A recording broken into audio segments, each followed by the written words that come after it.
विद्यार्थी मित्रांनो, आज आपण ना व्याज म्हणजे काय हे समजून घेऊ आणि सरळ व्याज म्हणजे काय हे समजून घेऊ. एक लक्षात घ्या, व्याजाचे प्रकार आहेत, सरळ व्याज आणि चक्रवाढ व्याज आपण नंतर. पण पहिल्यांदा आधी लक्षात घ्या की व्याज म्हणजे काय, व्याज कशाला म्हणतात. तर याचा संबंध थेट पैशाशी आहे, हे लक्षात घ्या आधी. म्हणजे काय की दोन घटक असतात, एक पैसे देणारा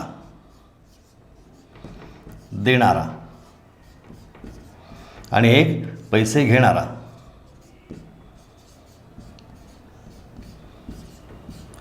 आता नुसतं देणारा आणि घेणारा असं नाही म्हणून चालणार, तर त्याच्यावरती काय म्हणायचं आपण,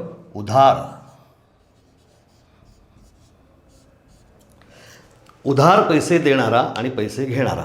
आता याच्यात कोणकोणते प्रकार येतात समजा. उधार पैसे देणारा म्हणजे कोण, हे बघा हां, एक बँक असते, एखाद्या व्यवसायाकरता ही बँक काही पैसे कर्जानी देते, त्याला कर्ज म्हणतात. म्हणजे उधार देणारा जो असतो ना त्याला कर्ज म्हणतात. बँक काय करते, एखाद्या उद्योगाकरता, एखाद्या काही कारणाकरता, घराकरता, मोटरसायकल घ्यायची असेल, कार घ्यायची असेल, याच्याकरता काय करते, कर्ज देते. म्हणजे तुमच्याकडे तेवढे पैसे नाही आहेत तर बँक तुम्हाला तेवढे पैसे देते. बँक असते पैसे देणारी.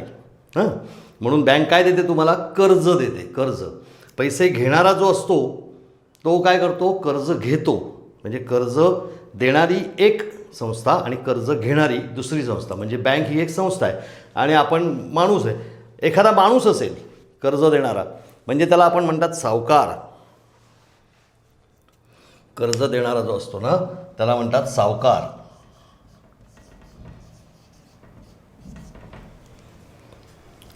जो कर्ज देतो तो असतो सावकार. म्हणजे बँक कर्ज देत असेल तर बँक आहे सावकार, है ना. आणि कर्ज घेणारा आपण असतो माणूस. ठीक आहे. तर बँक तुम्हाला जेव्हा पैसे देते, तुमच्या कारकरता, तुमच्या घराकरता, तुमच्या मोटरसायकलकरता किंवा तुमच्या उद्योगाकरता, बँक जे पैसे देते त्याच्यावरती आणखी काही पैसे मागते.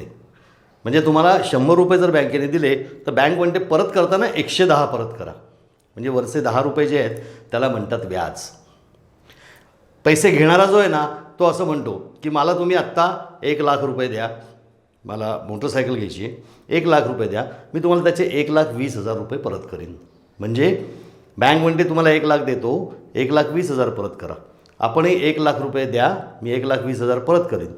हे मान्य करतो. यालाच ह्या वरच्या 20,000ला म्हणतात व्याज. म्हणजे मुद्दलाच्या वर. मुद्दल म्हणजे काय, 1,00,000 रुपये बँकेने दिले, हे झालं मुद्दल. तर मुद्दलाच्या वर जी रक्कम द्यावी लागते त्याला म्हणतात व्याज. समजलं. व्याज म्हणजे काय ही कल्पना तुम्हाला आली, आता लक्षात आली का.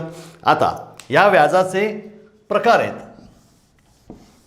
एक आहे त्याला म्हणतात सरळ व्याज आणि दुसरा आहे त्याला म्हणतात चक्रवाढ व्याज. सरळ व्याज म्हणजे सरळ व्याज 100 रुपये तुम्ही घेतले, 1 वर्षांनी 120 परत केले, 1 वर्ष आणि 120 परत केले, तर हे वरचे 20 रुपये हे झाले व्याज. 2 वर्षांनी 100 रुपये घेतले, 120 रुपये परत केले, 2 वर्षांनी परत 100 रुपयावर 20 रुपये व्याज लागलं, पुन्हा 20 रुपये व्याज लागलं, म्हणून ते झाले 2 वर्षांनी 140 रुपये. तिसरं वर्ष लागलं, तुमचं मुद्दल आहे 100 रुपये, बँकेने ठरवलं 20 रुपये व्याज घ्यायचं, तिसऱ्या वर्षी परत 20 रुपये व्याज घेतलं आणि झाले 160 रुपये.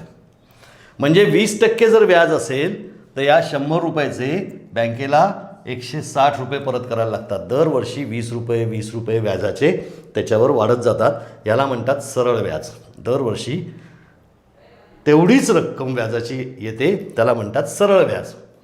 चक्रवाढ व्याजामध्ये काय असतं माहिती आहे का, इथे आपण शब्द लिहू, चक्रवाढ. चक्रवाढ म्हणजे चक्राप्रमाणे वाढत जातं. 20% ठरले, 20% हे ठरले. पहिल्या वर्षामध्ये 120 रुपये झाले, दुसऱ्या वर्षामध्ये 120 रुपये तुम्हाला दिले असं गृहीत धरून या 120 रुपयावरती 20% म्हणजे 120 रुपयावरती 20% म्हणजे झाले ते 40 रुपये. म्हणजे या 120 रुपयावरती म्हणजे 2 वर्षांनी 120 रुपयावरती 20%नी झाले 240 रुपये. म्हणजे 100 अधिक 120 अधिक 20 वरती, समजलं का? 120 नाही, 100 अधिक 20 अधिक 20 असे अधिक 20. म्हणजे काय होतं आहे लक्षात घ्या की हे वरचे जे 20 रुपये आहेत त्याच्यावर पुन्हा व्याज लागतं. समजतंय? म्हणजे व्याजावर व्याज, त्याला काय म्हणतात? व्याजावर परत व्याज. चक्रवाढ व्याजामध्ये व्याजावर व्याज. सरळ व्याजामध्ये फक्त मुद्दलावर व्याज, चक्रवाढ व्याजामध्ये व्याजावर व्याज. ही मूळ कल्पना समजली का तुम्हाला? आता आपण याची पाटापाटा गणितं बघू. ही गणितं बघताना काय करायचं आहे आपल्याला? उदाहरणं घ्यायची थेट, आणि थेट उदाहरणं घेऊन आपण थेट उदाहरणं सोडवूया. कारण काय सांगतो तुम्हाला की त्याच्यामध्ये असं थेरी म्हणून असं काही समजावून सांगण्यासारखं नाही आहे. हे बघा, एक लक्षात घ्या, एका माणसाला, आपण आता हे तोंडी बोलतोय आणि मी लिहितो इथे, हां, एका माणसाने 1000 रुपये, एक इंग्लिश लिहू का? इंग्लिश लिहितो. एका माणसाने 1000 रुपये कर्ज घेतलं. 1000 रुपये कर्ज घेतले. व्याजाचा दर 10% ठरला. टक्क्याची खूण अशी असते, व्याजाचा दर 10% ठरला आणि 1 वर्षाने परत करायचं आहे त्याला. 1 वर्ष मुदत आहे, परत करायचं म्हणजे मुदत. 1000 रुपये कर्ज घेतलं 10% व्याजाने आणि 1 वर्ष परत. 10% याचा अर्थ काय माहिती आहे का तुम्हाला? 100ला 10, 1 वर्षाला. आता तुम्ही असं जर गणित केलं की 100ला 10, 200ला 20, 300ला 30, 400ला 40, 500ला 50, 600ला 60, 700ला 70, 800ला 80, 900ला 90 आणि 1000 रुपयाला 100 रुपये. अगदी तोंडी गणित आहे की नाही? हे कर्ज घेतलं तर 1000 रुपयाला 100 रुपये व्याज लागेल. पण आता हे काय झालं? अगदी सोपं झालं. आता याला एक फॉर्म्युला, एक सूत्र असतं. आपण ते सूत्र इथे मांडू.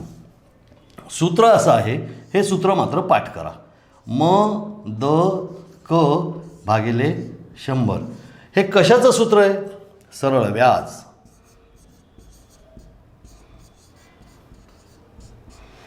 सरळ व्याज बरोबर म.द.क भागिले 100. हे सूत्र लक्षात घ्या. हां, सरळ व्याज बरोबर म.द.क भागिले. आता इथे म म्हणजे काय? म म्हणजे मुदत, मुद्दल. म म्हणजे मुद्दल. दर म्हणजे दर, व्याजाचा दर आपण इथे म्हटलं ना, दर. आणि क म्हणजे काळ, म्हणजेच मुदत. सरळ व्याज कसं काढायचं? या ठिकाणी या किमती भरल्या की हे उत्तर येतं. बघा, हां, मुद्दल किती आहे? आता आपण या ठिकाणी फॉर्म्युलामध्ये भरू. मुद्दल किती आहे? 1000 रुपये. दर गुणिले दर किती आहे? 10%. काळ किती आहे? 1 वर्ष भागिले 100. सरळ व्याज. समजलं? या सूत्रामध्ये हे टाकलं की इथे कसं येईल? हे सूत्रानंतर कसं सोडता येईल? 1000 गुणिले 10 म्हणजे किती झाले? 10,000 गुणिले 1 म्हणजे काहीच नाही, भागिले 100. समजलं? ही 2 शून्य उडवा, ही 2 शून्य उडवा, किती राहिले 100. मगाशी आपण काढलं होतं ना, किती आलं 100 रुपये. 100 रुपये काय आलं व्याज, 100 रुपये काय आलं सरळ व्याज आलं. आता एक गोष्ट लक्षात ठेवा बरं का, एक गोष्ट नेहमी लक्षात ठेवा की म्हणजे मुदत जी आहे ना, सॉरी क म्हणजे काळ जो आहे क हा नेहमी वर्षात असतो. लक्षात घ्या, काळ नेहमी वर्षात असतो. म्हणजे 2 वर्ष, 3 वर्ष, 4 वर्ष, 5 वर्ष असं वर्षामध्ये काळ असतो, हे लक्षात ठेवा. का सांगतो तुम्हाला, जर 6 महिने मुदत असेल तर 6 महिन्याचे वर्ष किती होतात सांगा, अर्ध वर्ष होतं, म्हणजे 1/2 वर्ष होतं. 3 महिने मुदत असेल तर वर्ष किती होतात, 1/4, 1/4 वर्ष होतात. महिन्यामध्ये जर दिलं असेल तर त्याचं वर्षामध्ये बदल करून घ्यायचा असतो. आता हे पुढल्या गणितांमध्ये आपण बघणार आहोत, पण तोपर्यंत आता तुम्ही काय बघा की आपण फक्त हे बदलू. आता गणित तेच आता हे बदलायचं. काय बदलायचं, 700 रुपये कर्ज घेतलं, व्याजाचा दर आहे 12% आणि मुदत आहे 2 वर्ष. गणित तसंच, फक्त आपण आकडे बदलले. इथे हे काढून टाकू, 100ला 12 झालं आता, नाही का, मगाशी 10 होतं, आता 12 झालं. व्याजाचा दर 12%. आता परत क सरळ व्याज बरोबर क छेदी 100. म्हणून सरळ व्याज बरोबर, एक लक्षात घ्या, हे सूत्र लिहिलं की मार्क मिळतात. सूत्र लिहायचंच, सूत्र लिहायला विसरायचं नाही. हे सूत्र लिहिलं की मार्क मिळतात. आता सरळ व्याज, मुद्दल किती आहे 700, दर किती आहे 12, काळ किती आहे 2 वर्ष भागिले 100. आता हे सोडवायला सोपं आहे का, अगदी सोपं आहे. तुम्हाला जर आधीच हे 2 शून्य काढून टाकता आले तर किती सोपं होतं बघा. 12 7 84 गुणिले 2, हे बघा 12 7 84 गुणिले 2, छेदी काही नाही, आपण उडवून टाकले 0 0. 84 गुणिले 2 म्हणजेच किती आलं, 4 दुने 8 आणि 2 8 16, 168 रुपये व्याज आलं. हे काय आलं, व्याज. लक्षात घ्या, आपण फक्त व्याजाबद्दल बोलतोय, बाकीच्या गोष्टी नंतर बोलणार आहे. पुन्हा आपण हे बदलून टाकू. चला, काय करू, 1500 रुपये. दर किती करू, 15% करू, वाढवतच चाललोय आपण. काळ किती करू, 3 वर्ष करू. सरळ व्याज, सूत्र लक्षात ठेवा, सरळ व्याज बरोबर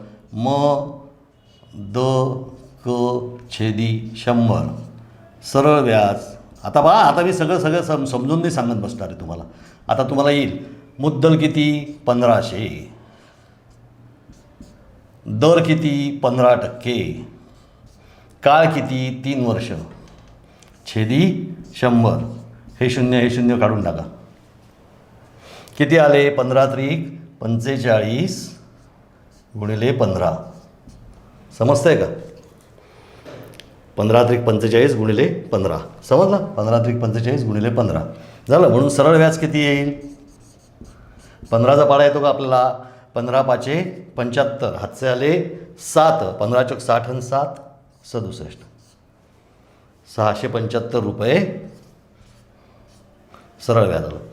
समजलं, सरळ व्याज किती आलं, 1500 रुपयाचं 15%, 3 वर्षाचं व्याज झालं 675 रुपये. समजतंय का, समजतंय. आता आपण परत बदलू.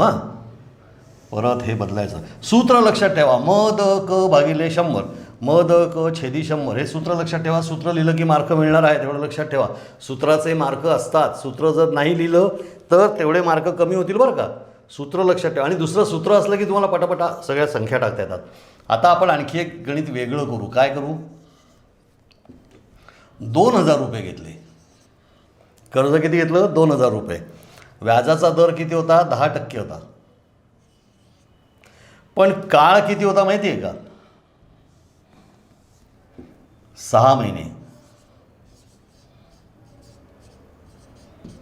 6 महिने मुदत आहे. आता हे तुम्हाला सांगितलंय मी, क नेहमी वर्षामध्ये असतो. मग 6 महिने मुदत म्हणजे किती वर्ष झाले? 1/2 वर्ष. हे विसरायचं नाही. हे विसरलं की गणित चुकलं. तुम्ही जर मद क मध्ये, आता बघा तुम्हाला मी चूक काय होते ते सांगतो.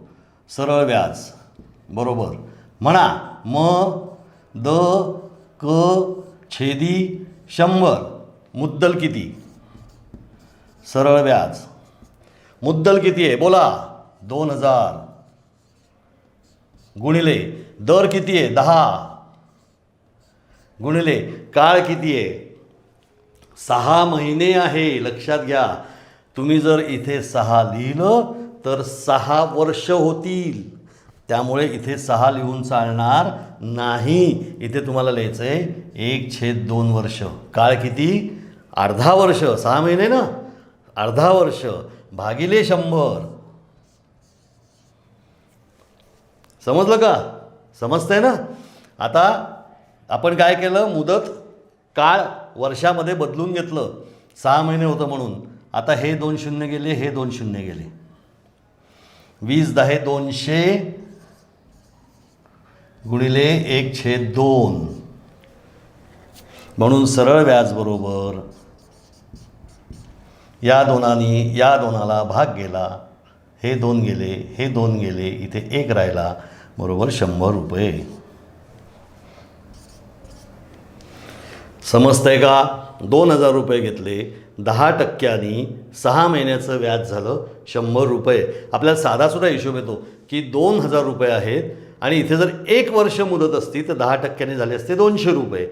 6 महिने अर्ध्या वर्षाचे झाले 100 रुपये. समजतंय का? समजतंय. आता तुम्हाला समजतंय हे गृहीत धरून मी पुढे चाललो आहे बरं का. नाहीतर तुम्ही काय म्हणाल की माझा हे राहून गेलं तर पुन्हा बघायची, ही व्हिडिओ पुन्हा बघायची. हां, राहून गेलं तर. आता आपण काय बदलू? 800 रुपये घेतले. चला 800 रुपये घेतले आपण. खूप हजारात आत्ता नको गणित करायला. करू का खूप हजारात? चला खूप हजारात करू आपण. चला 25,000 रुपये घेतले. चला बँकेकडनं 25,000 रुपये कर्ज घेतले. व्याजाचा दर होता 15%. बँकेने 15%नी व्याज दिलं. कमी नाही घेणार म्हणले. आणि मुदत मात्र तो काय म्हणला? मी 3 महिन्यात तुम्हाला परत करतो. कर्ज घेणारा काय म्हणला? मी 3 महिन्यात परत करतो. 3 महिन्याची मुदत जी आहे ही वर्षामध्ये बदलली की किती होते? किती होते? 1/4 वर्ष. म्हणजे काय? पाव. 3 महिने म्हणजे 1/4 वर्ष. 1/4 पाव वर्ष. हां, इथे 3 वर्ष नाही करायचं हां, मद क मध्ये. हां, चला सूत्र सरळ व्याज बरोबर म द क छेदी 100. समजलं? म द क छेदी 100. चला सरळ व्याज मुद्दल किती? 25,000 रुपये. दर किती? 15. काळ किती? 3 लिहायचे नाहीत. 3 लिहिले की 3 वर्ष होतात. हे 3 महिने आहे. 3 महिने म्हणजे 1/4 वर्ष. छेदी 100. हे म द क छेदी 100. हे शून्य गेले, हे शून्य गेले. किती राहिले? 250 गुणिले 15/4. समजतंय का? मला वाटतं समजतंय तुम्हाला. आता हे करायचा गुणाकार. सरळ व्याज 15/00. 15×5 = 75. हातचे आले 15×5 = 75. हातचे आले 7. 15×2 = 30 आणि 7 37. 3750 छेदी 4. लक्षात घ्या 3750 छेदी 4. आता 4 भाग देऊ आपण. 37. आता 4 भाग कुठपर्यंत जाईल सांगा? 4चा पाडा येतो का तुम्हाला? 4 9 36. हातचा राहिला 1. 15. 4 त्रिक 12. 4 त्रिक 12, खाली राहिले 3, म्हणजे झाले 30 है ना. 4 पंचे 20, 4 सक 24, 4 साते 28. पुढे आलं दशांश चिन्ह, कारण राहिले किती 2 आणि 4 पंचे 20, म्हणजे 937 रुपये 50 पैसे. इथे दशांश चिन्ह आलं ना. 937 रुपये 50 पैसे काय झालं, व्याज झालं. समजतंय का तुम्हाला. आपण 3 महिने मुदत झाली, 25,000 रुपयाला 3 महिन्यांनी 937 रुपये त्यांनी द्यायचे आहेत. आता हे सगळं आता आपण पुसून टाकू आणि तुम्हाला याचा पुढचा टप्पा सांगतो मी. पुढचा टप्पा काय सांगणार आहे, पुढचा टप्पा तुम्हाला जो सांगणार आहे तो नीट लक्षात द्या. रास म्हणजे काय.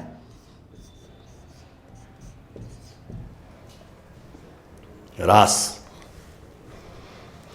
म्हणजे काय, मुद्दल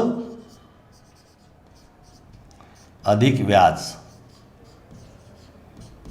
बरोबर रास. नीट लक्षात ठेवा. थोडंसं तुम्हाला अवघड वाटतंय का, मी तुम्हाला नीट समजावून सांगतो, अवघड वाटू देऊ नका. मुद्दल होतं 100 रुपये, व्याज लागलं 20 रुपये, रास किती झाली 120 रुपये. म्हणजे मुद्दलामध्ये जे व्याज आपण काढलं की नाही ते मुद्दलामध्ये घेऊन टाकायचं.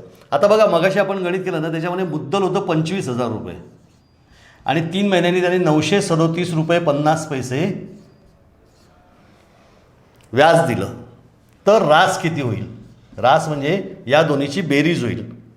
50 पैसे तसेच राहतील वरचे, कारण त्याच्यामध्ये काही नाही आहे. आता ते 25,000मध्ये 937 मिळवायचे, म्हणजे 25,937 रुपये 50 पैसे ही झाली रास. मुद्दल आणि त्याच्यात व्याज. नुसतं व्याज काढून काय उपयोग आहे, मुद्दल परत करायला नको का. म्हणजे बँकेला किती परत करायचे, 25,937 रुपये 50 पैसे. समजा मुद्दल होतं आपलं 1,000 रुपये आणि त्याच्यावरती व्याज लागलं आपल्याला किती 200 रुपये लागलं होतं. मुद्दल अधिक व्याज, मुद्दल अधिक व्याज. बँकेला परत करताना 1,000 रुपये अधिक 200 असे रास किती होते 1,200 रुपये. समजलं का. मुद्दल आणि व्याज बरोबर रास. तुम्हाला पुढे गणितामध्ये विचारणार आहेत की एका माणसाने 20,000 रुपये दर साल दर शेकडा 13 दराने 6 वर्षाकरता घेतले तर रास किती होईल. मग 6 वर्षाचं व्याज काढायचं आणि ते मुद्दलामध्ये मिळवायचं सरळ व्याजाने. तर ते मुद्दलामध्ये मिळवलं की मुद्दल आणि व्याज बरोबर रास, ही संकल्पना लक्षात घ्या. आता काय करतात माहिती आहे का, नेहमी गणितामध्ये काय करतात, हे गणित करणारे लोक जे असतात ना ते तुम्हाला चकवत असतात काहीतरी कारणाने. तेव्हा मित्रांनो या ठिकाणी आपण हा पहिला भाग संपवतो आहे. दुसरा भाग आता आपण प्रत्यक्ष गणित करायला घेऊ. त्याच्यामध्ये दर दिलेला आहे, काळ दिलेला नाही आहे, किंवा काळ दिलेला आहे दर दिलेला नाही आहे, किंवा मुद्दल दिलेलं नाही आहे, किंवा रास दिलेली नाही आहे. यापैकी काहीतरी एक दिलेलं नसतं आणि ते आपल्याला एक शोधून काढायचं असतं. त्याबद्दलची गणित आपण नंतर पुढल्या भागात शिकणार आहोत. आत्ता तुम्हाला व्याज म्हणजे काय आणि सरळ व्याज म्हणजे काय हे समजलं असेल. या ठिकाणी आपण थांबूया. तुम्हाला शुभेच्छा.